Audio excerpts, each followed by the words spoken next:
Hey guys, in this video I will show you how to log work time in Jira Software. Alright, so let's begin with the video.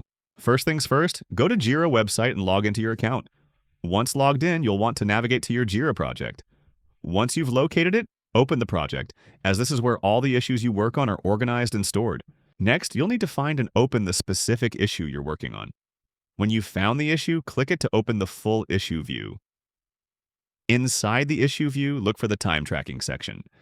It usually appears in the middle area of the issue details, but if you don't see it right away, you'll notice 3 dots representing the More Options menu. Click on those dots, and from the drop-down menu that appears, select Log Work. That will bring up the panel where you can enter your time. Now let's go through each part of this panel. The first field you'll see is the Time Spent field. This is where you enter the exact amount of time you spent working on the issue. Right below that is the Time Remaining option. You may not need to adjust this every time, but if you estimate that the task now requires less or more time to finish. After that comes the Date Started section. Here you can choose the date and exact time when you started working. Lastly, there is the Work Description field. Use this space to briefly describe what you worked on. Once you've filled in all the details, go ahead and click the Save button. This will add your logged work to the issue instantly. And that's it. So that is how you can log work time in Jira Software. So that's all for this video. Thanks.